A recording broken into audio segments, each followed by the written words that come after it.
Welcome to the Connected Enterprise Podcast. This is Carl Lewis, your host from Vision33, and my guest today is Jonathan Rosenfeld from Rosenfeld Injury Lawyers. Jonathan, welcome to the podcast. Tell us a little bit about yourself, a little bit about the company before we get started. Sure. Well, thank you for having me. Professionally, I'm a personal injury attorney. I've been practicing law for over 20 years. I have my own law firm, Rosenfeld Injury Lawyers. We handle all different types of personal injury cases, from traditional auto accident cases to nursing home negligence to drug recalls and pretty much everything in between. And I've been doing that and for the better part of 12 plus years or so.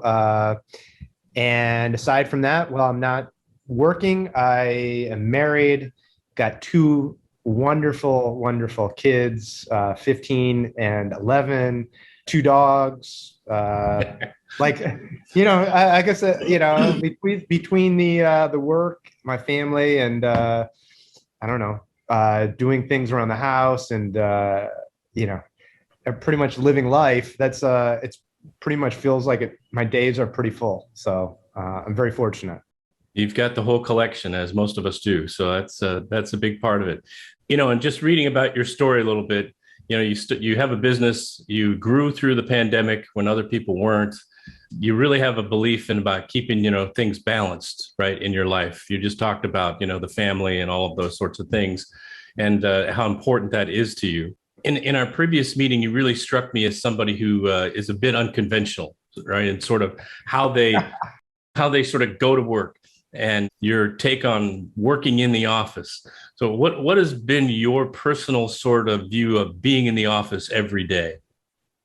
Well, for better or worse, I'm the type of person where if I have an idea, I'm pretty much fixated on that idea until the task is resolved or until the, whatever is accomplished needs to get accomplished. So, when I take a case on, I'm pretty much fixated on that case for the duration, for better or worse. I'm not saying this in necessarily the best way possible, because a lot of times it can be distraction. And a lot of times, my wife, I'll be, with my wife or my kids or whatever, and I'm not really fully present. But, that's sort of how I operate, how I work or whatever. So in terms of being in the office, I don't even really think about it.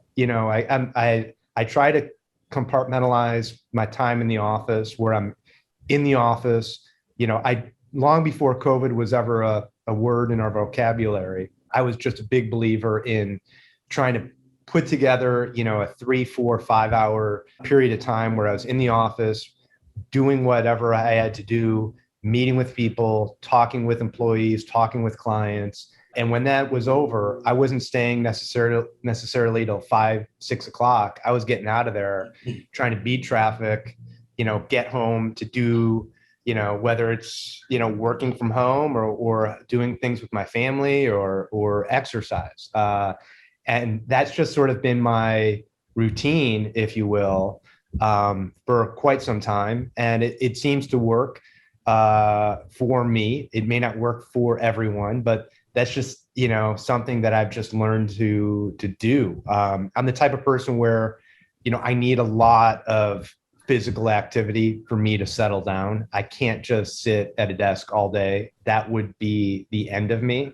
And I think the people around me would probably suffer as well. Yeah. I need to get the energy out. So a lot of times, I'll go work out in the middle of the day, and people say, well, my gosh, it must be nice to go for, a run at, noon or whatever. And, they can make fun of me and they can, roll their eyes or whatever. But the truth is that while I'm doing whatever that activity is, I'm thinking about 55, things work-wise, family-wise, everything else-wise. And I'm actually just thinking about it. So as far as unconventional goes, yeah, if you would ask my wife, she would say I'm nuts. But yeah, I would guess I'm not a traditional an attorney in that sense.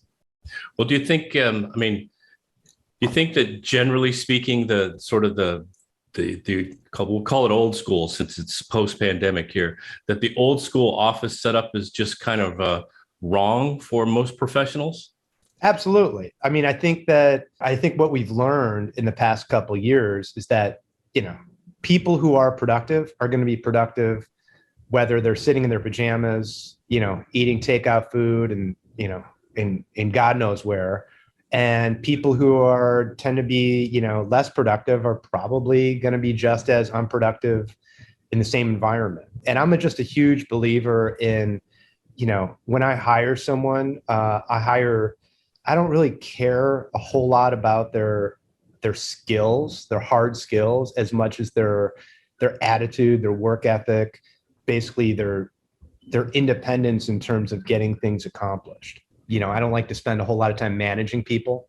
And the people that I work with and the people, who I've been working with for a while, they're all very independent when it comes to that. So as far as the traditional office setup goes, it's not something that I ever really strive for. I've worked at a lot of law firms where it was like, hey, we got Saturday office hours. You get there at 8:30, you're staying there until 12:30. And I was probably the most resentful, miserable guy in the city of Chicago on those Saturday mornings when I was forced to come to the office at a certain time and everything.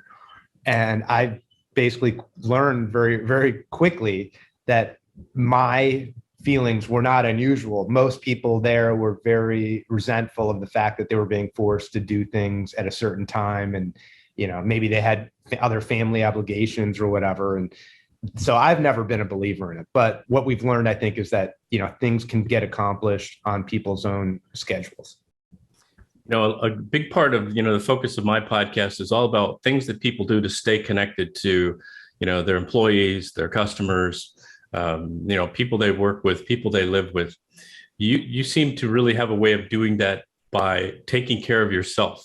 It's not a new theme, but I think it's a theme that's worth talking about. I mean, you talk about exercise. Do you have like daily rituals that you go through? I mean, you don't seem to like other people that put you on a schedule, but do you put yourself on a schedule with daily things that you like to do?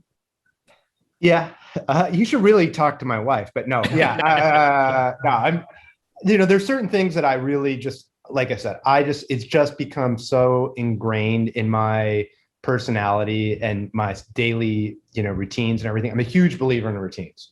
I grew up swimming, and part of swimming, and especially swimming, 20 plus years ago competitively, was more. Swim in the morning, swim in the middle of the day, swim in the afternoon. It was just go, go, go, go, go. Now, looking back on that, my shoulders are destroyed, and that probably qualified for child abuse at some point. But looking back on it, it was the best thing ever for me, because I realized that when I had structure, it really made me more productive, because it forced me to sort of get whatever I needed to get done. It sounds, real stupid, but if I had to wake up early, whatever, for practice, I couldn't stay up till 1, 2 in the morning, like other 16, 18-year-old, 20-year-old kids. It just wouldn't work for me. So that was something that was just ingrained upon me early on. And that's something that really, that's a takeaway, 20 plus years later, 30 years later, is to sort of get on a routine, regardless of what I have going on in the day, whether it's, court, whether it's a meeting with clients, whether it's a meeting with colleagues or whatever it is. I always typically get up early. I'm an early riser. I usually get up 4:30 in the morning. I, work out for probably longer than, I need to or is healthy, but it's just sort of more than anything, more than the physical aspect of it. It just, again, it settles me down. I sort of get my thoughts, my ducks in a row. And that really helps me sort of get on pace for the day. So that's just like one thing that I do. I tend to go to sleep pretty early. My wife doesn't set a clock and says, you better get in bed now. But, I'm pretty much in bed by 9 o'clock at night. These are just things. And again, I'm not saying that this, everyone should do this, because some people would be like, this is the most miserable existence ever. No, thank you. But it works for me. And it's something that, I'm just, I don't even have to think about it anymore. And that, I think the more things that you can do in your life to just sort of put on autopilot, the easier the rest of your day and the rest of your life can be. When you don't even have to think, it's just second nature, do this, this is what I'm doing next, but my days, a lot of times after, that initial couple hours of, exercise, getting the kids to school or whatever, a lot of times my days are very unpredictable. Sometimes I'll have, nothing on the calendar. I'll get 2 or 3, sort of important emails, and that's sort of my day, dealing with those projects. Or, maybe I'll have a phone call or something. So, I just feel like I'm a better person, frankly, when I can get that time for me blocked out at the beginning of the day. And whatever happens after that, I at least feel like, at the very least, I've accomplished, something for the day. I think a lot of times people, they feel like they have to accomplish these different tasks that they may set out for the day. And it's great if it happens. But the truth is that there's a lot of days where it's like, on paper, I haven't accomplished a whole lot, but these are sort of long-term projects, but at least I feel a sense of accomplishment when I've done, little things. I hear you. Yeah. I understand the swimming thing, because I spent about 8 hours to 12 hours a day on the tennis court during my 20s, which I'm not sure did my body any good either. But what I really hear you saying is it's kind of the idea of have a routine and have some organization about your own life that makes you better at what you do for a living. Absolutely. As well. Yeah, absolutely. So you mentioned, the kind of people that you sort of like to hire. What are you really looking for when you're looking for people to work with? One of the most underrated things is people who are happy. Happy people tend to be, they tend to be nicer people. They tend to, I tend to want to be around people who are happy. Most people I could teach, certain things, and, most people can learn, how a process can work or whatever. But if they're a grumpy person, if they're, if they have a lot of stuff going on in their life and they're just sort of a toxic, toxic personality, they're down, they're going to bring everyone else down. That's really what I don't want. I've got enough problems in my life. My life is pretty good, but I'm like everyone else, I've got problems, and eliminating people who are going to be more problematic and more toxic is just something that, if I can avoid people like that, I avoid them like the plague. And so that's something that, and I've just learned a long time ago, is to try to hang out with happy people, satisfied people who, I really, at the end of the day, I want to be around people who are frankly better than me. I want to be around people who, inspire me. They don't have to be, necessarily the wealthiest people or have the, most amazing, physical, accomplishments or whatever. But I want to be I would be around people where I can learn from them, whether it's not just, professional tasks or whatever, but how to deal with certain situations, how to maybe deal with their family, deal with clients. If someone's got a smile on their face, it just goes a long way, and it just makes me happier. Yeah, well, those skills transfer into business life really well. For sure. Absolutely. So I definitely can tell you don't like to sort of micromanage employees. You really like self-starters and, people that just, here's the goals, just make it happen. Right. But staying away from the unhappy people, what do you think makes people so unhappy these days? Because it seems like we have a plethora of unhappy people. And I know we've been through a lot, but, I watched people get through this with a smile, and other people just went into the dumps. And a lot of people moving around in their jobs, a lot of people unhappy with their work. What is it that you think is behind some of that unhappiness? Great question. I'm thinking a lot of people they have no control, or they feel like they have no control over their lives. They're sort of like, I don't know, they may have a job where there's not really a future for them there. They may be, sort of stuck, in a position where like they don't like their job, but they can't really, they've got family obligations, they've got financial responsibilities. They can't go out and, whether it's work for themselves or go out and get that other job. And they feel like they're in a rut. And I think that sort of whole mindset of feeling stuck and not having control of your life can sort of set you into a downward spiral really quickly. It's interesting, I'm in Florida now, and during the pandemic, I spent a lot of time in Florida, and not to get political or anything, but there was just really no rules or regulations about what you could or couldn't do in Florida. If you wanted to go out to a restaurant, go out to a restaurant. If you don't want to go to a restaurant, or you want to wear a mask or do whatever you want to do, that's your business, you can do that. Whereas in the Midwest, in Chicago, and I know a lot of other cities where there was a lot of, mandates with, every type of regulation, to go into a restaurant, you had to not wear a mask, but show them you're vaccinated, and then goes on and on and on. And the restaurants were closed. And I don't mean to get too much on a tangent here, but I think that was pretty representative, at least in my eyes. When you see the look on people's faces, in Chicago, and you see the look on people's faces in Florida, it was night and day. The people in Florida were like happy and living their lives, and the people in my fine city in Chicago tended to be, if they were even out, I mean, the city was a ghost town. Everyone was pretty miserable, because it was just like lockdown after lockdown after lockdown. So at the end of the day, I do think that there's a huge connection between your psychological outlook on things and how much freedom you have and how much control you have over your own destiny.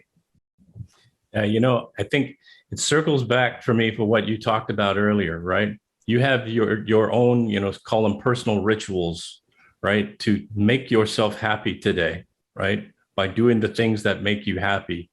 Even if there's other crap going on around you, you're in a better place because you exhibited some control over your life. Absolutely. Everyone's got problems. I don't care how successful, how wealthy you are. Everyone's got problems. It's just a matter of how you deal with the problems and how you, address them or ignore them, frankly. But doing that and making the decision, and you can change your mind on it. It does play a huge role in your outlook on life. So looking forward to the future, put your looking into the future glasses on here.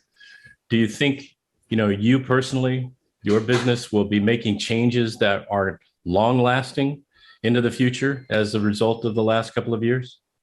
My business, not necessarily. And again, I'm not saying this in any type of grandiose way or anything, but I think part of the reason that we adapted as well as we did and sort of at least held our ground as well as we could have during the pandemic was due to the fact that we had a lot of these policies in place. I was never a big believer in telling people, hey, show up at the office at 8:00. But I think the fact is that, people really need to have some flexibility in their lives. Of course, things need to be done on a certain schedule. Of course, certain things have to be done. And, not everyone can just roll into the office when they want to. I'm not saying that by any means, but the truth is that the other, probably that's may account for maybe 50%, maybe of the time.